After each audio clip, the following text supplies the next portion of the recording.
Hello, sweet friends! Welcome to another episode of Mindset Mondays, where we're going to talk about mom guilt. We're going to talk about allowing anxiety to stop us from the things we actually want to do. And we're also going to talk about being authentically ourselves without worrying about the opinions of others. I hope that the things in this episode can resonate with you, and I hope that it can also start off your week with a bang and get you out of that crappy Monday mindset. So our first submission is from Monique this week, and she asked if you could talk about how to deal with mom guilt and gaining weight and feeling comfortable with your own body. That would be amazing. I asked her to elaborate a little bit on what kind of mom guilt she was having, and she says, when I'm going through my own mental health and I'm not able to do the things I need to do, or when I'm doing things on my own and I feel bad because my kids aren't there.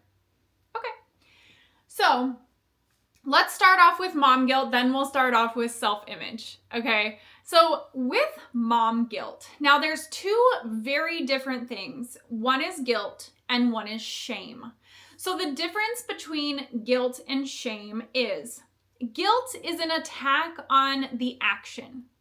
You feel bad for what you did and you know that you need to change it in the future. Shame is an attack on self.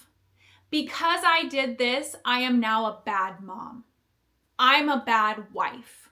Okay? You're attacking yourself or you're attacking the action. So, first thing I would ask you to do is to elaborate with yourself on what you're actually feeling.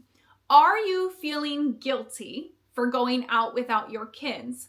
Or are you feeling shame for going out without your kids? Do you feel like, okay, you know what? I feel guilty for going out without them. So in the future, I would like to go out with them. I think I need to spend more time with my kids and doing things with them. Or do your thoughts sound more like, I've gone out with my kids tonight. I'm such a bad mother. Identify that first. First, let's work on guilt. Guilt is much easier to deal with than shame. Guilt is just your deep desire to change your own actions. So that's all you have to do is change your own actions. Decide what you didn't like about what you did and what you would like to do differently in the future. So when you say things like you're doing things and you feel bad because your kids aren't there, if you feel guilt about that, then plan something with your kids and you to do that's fun. Plan a fun day, right? Plan something that you guys can do together that will erase that guilt of going to do things on your own. If you feel shame about going out without your kids, why do you feel shame about going out without your kids? Why does that make you feel like a bad mother? Sometimes shame can stem from our own parents. Did you as a child witness your parents going out without you? You felt hurt by that, and so you correlated in your mind, parents that go out without their children are bad parents, therefore I am a bad mother because I went out without my kids. Where is it stemming from? Where is it stemming from? Now, when it comes to shame, and this could be its own episode, so I will very lightly touch on a shame exercise, but maybe in the future we can dive into it a little bit deeper. But shame is an attack on self. So something that you can do when you feel like you are shaming yourself, when you feel shame around something that has happened. One exercise that has really helped me is, what is the shame? Why did you do it? Can you see why you did it? Let's work through that together. I went out without my kids. Okay, that's the shame. Perfect. We worked through that first part real easily together. Part 2, why did you do it? Why did you go out without your kids? This could be a myriad of reasons, right? I feel overwhelmed. Monique, I happen to know that you're in nursing school. I'm in nursing school. I needed some time by myself. I needed some time where I wasn't working or momming or doing all the things, and I just needed to relax, okay? Whatever it is for you. I got invited out without my kids. I got whatever it is. Give me your answer. That is the reason you went out, okay? Now, can you see why you did that? Another question that could be good here is, can you empathize with yourself on why you did what you did? Can you give yourself compassion and empathy and understand that that is what you needed to do at that time? Can you understand and empathize with needing some time away? Can you understand and empathize with needing a break from your crazy busy life? As long as the answer to this question is yes, you can put the shame aside. If the answer is no, I can't empathize with myself. No, I don't know why I did that. No, I can't have compassion for myself for doing that. Then you need to rework it. What were you going through at the time of this action that made you need to do this? I don't care what your shame is. I don't care if it has to do with something much bigger, right? Because going out without your kids, that might be a very, very low level of shame. But let's say you have something big shame. Let's say you have, I screamed at my kids, shame.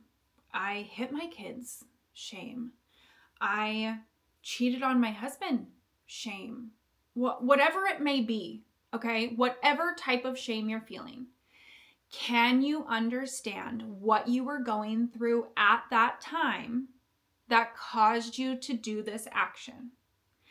I know that this can be hard for some of the, right? We got to the bigger ones, right? If there's an affair involved or whatever it may be. The bigger ones are harder to work through. And like I said, this is a very small talk on shame. So if we need to dive deeper into shame, we totally can. But let's keep going. Because you also said, like, when I'm going through my own mental health and I'm not able to do the things I need to do, why don't you have grace for yourself? If your best friend came to you and said, I am having the worst mental health day. I have so much anxiety. I feel so depressed, and yet I can't do the dishes. I can't do the laundry. I can't do anything. I'm lucky that I get to be able to feed my kids, but man, I can't get anything else done. Would you look at her and be like, yeah, you should feel guilty about that? That's ridiculous. I can't believe you can't do anything. Get up. No, you would not. Have grace with yourself. You know what? I am going through a lot right now. You know what? It is hard to do things when I feel the way I feel. Here's something you can ask yourself in those hard times. What can I do? Don't focus on all the things you're not doing, because that's not helping your mental health, right? You're having mental health issues anyway. So focusing on everything you're not doing, that you have to do, that you're not doing, that you have to do, that you're not doing, but yet you have to do, is not helping. What can I do? If that answer to that question is, I can cry for 15 minutes and release these emotions, okay, let's see what happens after that. What can I do? I really only have the energy to do the dishes. Great. That's something, right? What can I do to stop feeling the way I'm feeling? I can go for a walk. I can get some fresh air. I can take some deep breaths. I can go outside and take deep breaths in the fresh air. Maybe I don't have to walk anywhere. What can you do? Don't focus on what you can't do. Focus on what you can do. Okay? It feels to me like a lot of your guilt is stemming from your mindset. You're putting a lot of focus on the things you don't do, the things you can't do, the things that you feel bad about doing instead of the things you need to do. Focus on what you can do. Focus on what you do, right? Put focus on all the things that you do accomplish. You are in nursing school right now. You have a lot on your plate. Take a look at everything you do. I go to school X amount of hours a day. I do X amount of hours of homework a day. I feed my kids. I take my kids to their sporting events and to school. List out the things you do and be proud of how much you accomplish in a day. Then give yourself grace on the things that you're not accomplishing. It's okay.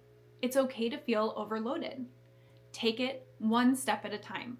You can also list out the things you need to do if you need to. Lists work for me. I know they don't work for everyone, so your move may vary, right? For me, it helps me to see on a list all the things I need to do, and it helps me to be able to mark them off when they're done. If that doesn't help you, just scrap this idea, okay? If it does help you, list everything out and then mark one off. Today, I'm gonna mark one thing off my list. And if it has to be the smallest thing on the list, then make it the smallest thing. Give yourself grace, especially when you're having mental health problems. Give yourself grace. Ask if your best friend would attack you the way that you're attacking yourself, and then change the way that you talk to yourself. So you also talked about gaining weight and feeling comfortable in your own body. Now, this is not where I will enable unhealthy behavior. Now, gaining weight is normal if you are gaining weight and staying healthy, right? I'm not going to say that, yes, if you're gaining weight, that's fine. Have those 6 sodas a day and binge yourself on all those snacks at night. Because honestly, those types of behaviors are also going to cause your mental health problems. And then you're going to be in a cycle of unhealthy behavior and unhealthy eating, which are causing each other to happen, and you're spiraling. Okay? However, as women, fluctuating weight is completely normal. So depending on what's going on, that's where I would say, 1, guess what? Have grace with yourself. But 2, be honest with yourself too. Are you eating healthy? Could you be eating healthier? I will be completely honest with you because I used to eat, I can't, I can't express to you how badly I used to eat. So please keep in mind, this is only coming from a place of love and not criticism or any type of hypocrisy by any means. I used to eat very unhealthily. I was diagnosed with severe anxiety and depression as well. And I am being completely and totally honest with you when I say that changing my diet completely changed my life. Eating better changed my brain chemistry. Genuinely. Eating healthier will help your mental health.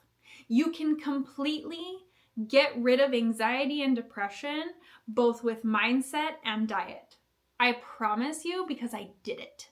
I completely did it. So, and that's not to say I don't have sad thoughts or I don't have anxious thoughts or I don't have, right? There are times where I still feel those emotions, but they don't overrun my life. Eating healthily will help you on your mental health journey. So, when it comes back to gaining weight, I need you to be honest with yourself. Are your habits and eating habits healthy? If the answer to that question is yes, then you don't need to look at the scale. The scale is not important, and I think in our society, we put a lot of weight, pun intended, on the scale. And I think we need to take that off of it, because if you are eating healthy and you are taking care of yourself, the scale really shouldn't have that much weight on our thoughts. I can't get away from that saying. I don't know what it is, but we shouldn't put so much on the scale, because realistically, we need to pay more attention to what we're putting in our bodies and how we are treating our bodies and our minds. So I would put your focus there instead of on the number on the scale, unless your eating habits are unhealthy. Then it is with the most big sister love and energy that I have to give you that I would say you need to take a serious look at those habits and work on doing better on those, because that will improve your life in every single aspect that you have available to you. So if you are able to say that your eating habits and your physical health habits are good, then you have all of the necessary equipment to be able to feel comfortable with yourself. Now comes the question of feeling comfortable in your own body. And this is where it's all up here. It's all up here, because there are people way larger than you that are so confident and feel great with themselves. And there are people way smaller than you that feel way more insecure than you ever will. So feeling comfortable in your body is less about the number on the scale than it is about what's up here. Why do you not feel comfortable in your body? Is it because you know your habits are not conducive to the type of body that you want? Or is it because you are used to attacking yourself? You have very negative self-talk. Is it because you grew up in a family where physical appearance was very important? This is something that I had to overcome in my own life. In my family, physical appearance was everything. Are you skinny enough? What color is your hair? Is it long enough? What about your acne? Why does your skin look like that? What can we do to fix it? Why have you gained weight? This and that. And I had to work through all of that. And it's all up here because I grew up that way. So ask yourself, where does your insecurity stem from? Then work on that. Then ask yourself, why do I feel this way about myself? How can I improve that? And I think that as long as you can answer the question, are your habits and eating habits healthy? If you can answer that yes, then I think you have a great foundation to stand on getting comfortable with the way that you look, no matter what that looks like.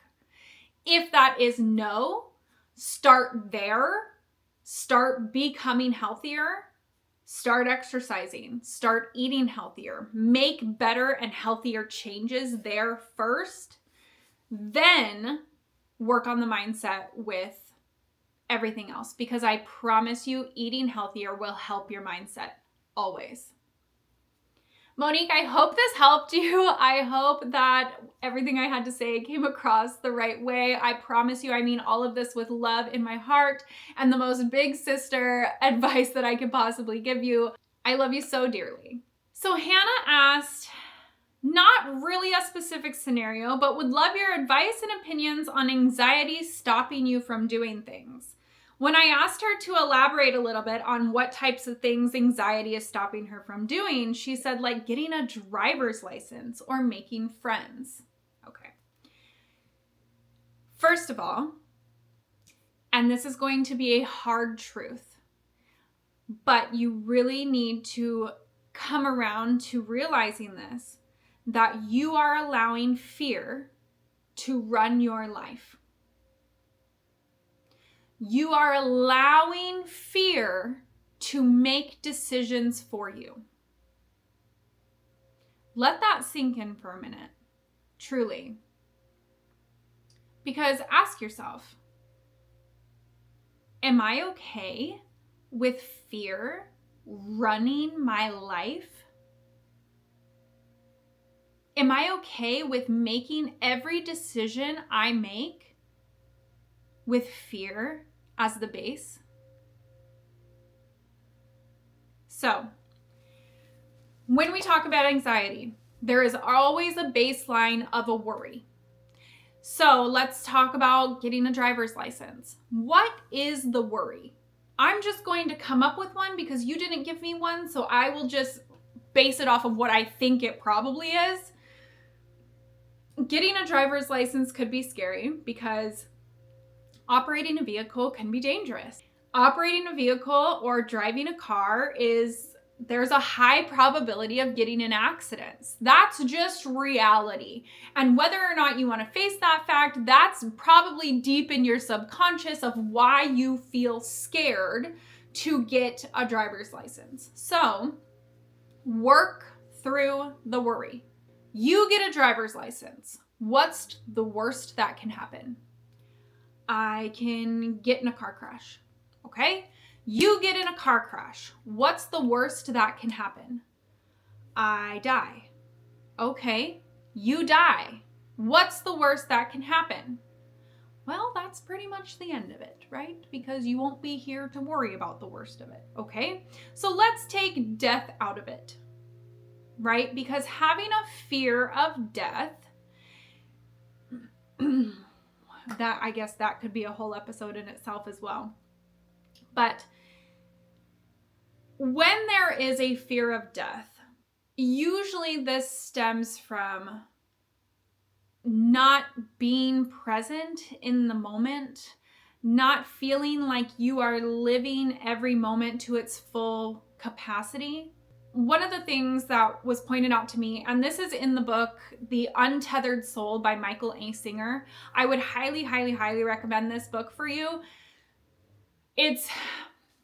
He talks about in there, if death, like the guy with the hook and everything, like in the hood and everything, like picture death. If death came knocking on your door today, right now, doorbell rings, you answer the door and it's death. And he says, hey, I'm coming for you next week. You actually have 7 days until I'm going to take your life and we're going to head out. How would you spend the next 7 days? How would you spend the next 7 days with your friends? How would you spend the next 7 days with your family? What would you do with your time? Okay, so now that you have that in your mind, why aren't you spending your time that way today? We do not know when death is coming. We don't have the luxury of death actually knocking on our door and giving us the forewarning. So why are you not living your life that way right now? And answer that, okay? Answer it in your brain. Take a few minutes to reflect on that if you need to. Now, when you come back and you're done thinking about it, once you start to live that way, once you start taking advantage of every single moment in the present, you start to have less and less fear of the end of our time, because you have spent every moment like it is your last. Death will come and you will feel as though, well, I made every single moment the best that I could. So here we are. And I know that when you're in the throes of it and when this is a new concept for you, I know it's hard to conceptualize. And I know that you're like, I'm never going to get to that point where I'm not afraid of death. But I promise, because I was the same way, I promise that it gets to a point, and I'm talking about years, okay? This is a concept that I came across 4 years ago, and I'm just now reaching the point. So this is not a, you'll have this tomorrow type of concept, okay? But as you continue to live every moment like this, and as you continue to understand that we never know when we're going to pass, that it becomes like sort of a peace with the understanding that death will come, and we don't get to change that. That is our one guarantee in life, is that we are going to die. Does it suck to talk about? Does it suck to experience? Does it suck to have anyone we love pass away? Yes, it does. Does it change the fact that it's going to happen? No. So we have to come to peace with that. Live your life as though death is around the corner. I promise you your life will change. we got a little deep there on getting a driver's license, but that's okay. That's okay. I feel like that was a great concept to talk about, but allowing fear to dictate our decisions is, now when we live in a state of fear, your body genuinely, your nervous system starts living in a state where you are constantly in a fight or flight. And when your body lives in that state, you actually start having physical reactions to it. Your health will decline. Your mental health will decline. And then it kind of just spirals and kind of cycles, almost like we were talking about with Monique, is that, you know, you're living in this state of anxiety, which is causing your health to decline. And then your health declining is then causing more anxiety. And then the anxiety is causing your health to decline even more. And it's just going back and forth and back and forth. I wouldn't be surprised to hear if you have physical health issues. It's a real thing. Living your life in fear really does affect your physical health in crazy ways. So, really work through these worries and work through this anxiety. Now, you also talked about making friends. Making friends and putting yourself out there can be treacherous. I would be willing to say that your fear of making friends comes from some sort of wound, a betrayal wound. I have one of those myself. I have a betrayal wound that I still to this day have to work through. You know, every single one of my friends has left me in the past or betrayed me in some sort of way. And I'm not saying I'm an innocent party in that I have definitely had things to work on, and I can be a better friend too.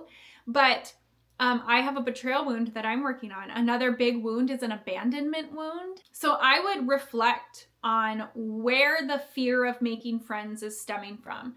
Have you been hurt in your past? What happened?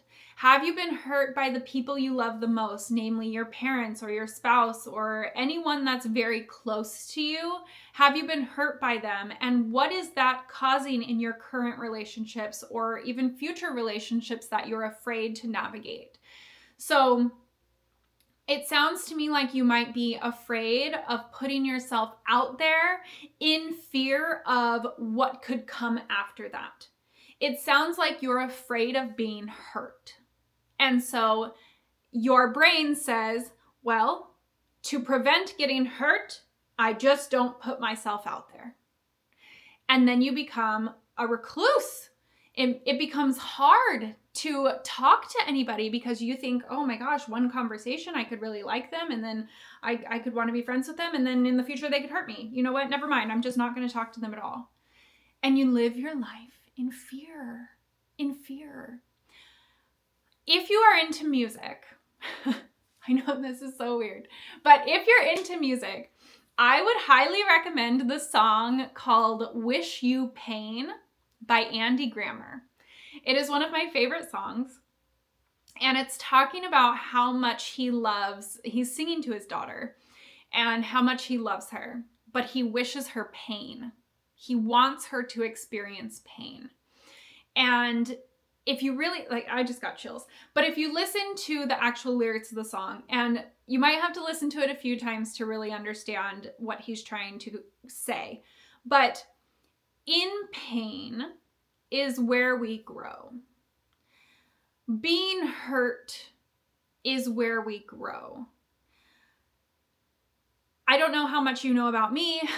I feel like as much as I talk about myself on the internet, a lot of people know a lot of things about me, but I'll share a short story with you. I am part of a homeschool group, and in our homeschool group were some moms that I was in the in crowd.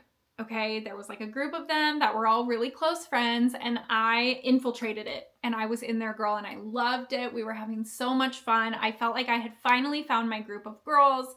I was hanging out with someone every day. I genuinely felt like I had found my group of best friends. Until one day, we went to the lake. There was never a conversation. There was never there is not a single moment that I can pinpoint on what happened. And this happened almost 2 years ago now. So we went to the lake one day and I saw them. They were all sitting next to each other. And I came up to them. I said hello. They kind of said hello, kind of were a little bit standoffish. And I was like, oh, that's weird. But I just chalked it up to maybe they were in the middle of a conversation, whatever it may be. I put my picnic blanket down next to theirs and got everything set up. And they all collectively, and it sounds fake. Every time I tell this story, it literally sounds fake, but it's not. I got everything set up on my picnic blanket, and all of them collectively stood up and moved their stuff away from me and went 20 feet away. They didn't speak to me. They wouldn't look at me. Every time that I because you know how you stand in a circle when you talk to each other. There was one time where they were inside the lake, with their feet in the water, and I went into their circle and they just dispersed. Almost 2 years later, I still don't know what I did, but I had to do a lot of work around this, right? Because it was so painful. It was so painful. One, not knowing. I think that was the most painful. What did I do? Was it just me as a human? You just didn't like me? I spent months just ruminating. What did I do? Where did I go wrong? What happened? I was picking apart every single encounter that I had with them, trying to understand, and it was exhausting. After a while, I realized that I don't need to know. Because when it comes to friendships, for me, I would never want anyone that I consider a friend to treat me in this way. If there's something that happens that upsets my friend, I would want that friend to talk to me about it like an adult human being with empathy and compassion, to talk to me and say, hey, this happened. I felt this way about it. How can we move forward? For my friends to completely dump me in the way that they did, it proved to me that they really weren't my friends. Was it really fucking painful? Yes. Yes, it was. Do I also think that I needed to go through that pain for the lesson to be learned of what a friendship is? Yes.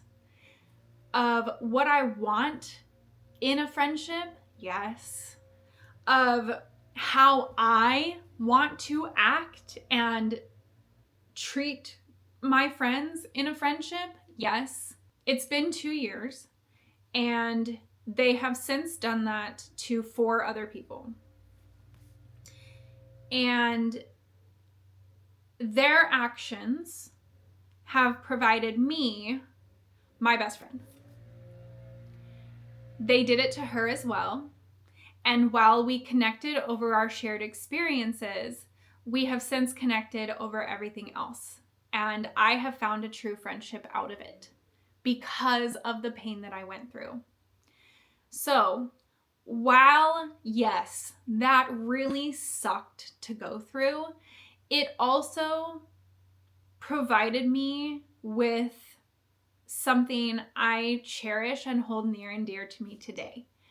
So I truly believe that we cannot learn and grow as human beings unless we put ourselves out there into situations that could potentially be painful.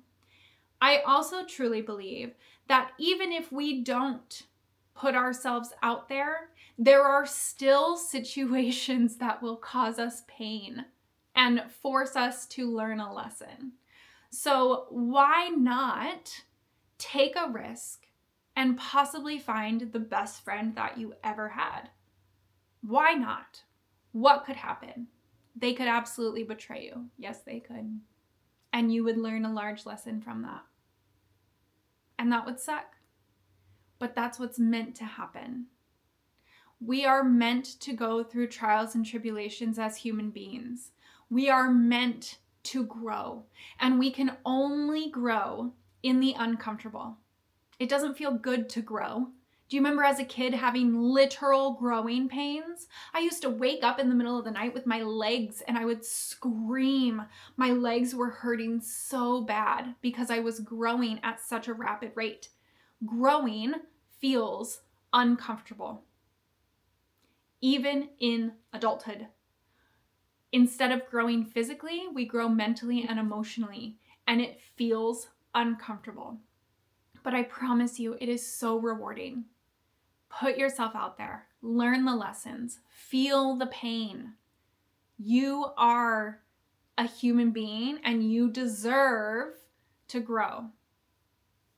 I love you so much. I hope this helped and resonated in any way that you needed it to. Okay, last but not least is LaShonda. She says, I would love to hear your thoughts on how to let others' opinions not matter and living your true, authentic self. Something I struggle with constantly is what others think or how others will perceive me to a crippling effect. I want to wear something that I think is cute and not constantly, eternally question what it looks like to others, etc. So, LaShonda, first of all, I want you to notice what you're thinking about. You're going out in public and you're thinking about what other people think of you. Why do you think other people are thinking of you when you are only thinking about yourself?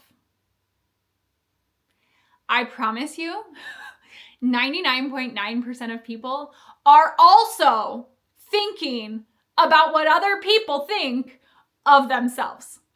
I promise you. You are thinking about you. What's to say that they are not also thinking about them? That's number one. Number two, why do you care? And this answer is going to be different for everyone. So this isn't something that I can really answer for you. We can go over a couple different scenarios, but why do you care? Why do you care what other people think? What do their thoughts do to you? The answer is nothing. The answer is nothing. Their thoughts do nothing to you.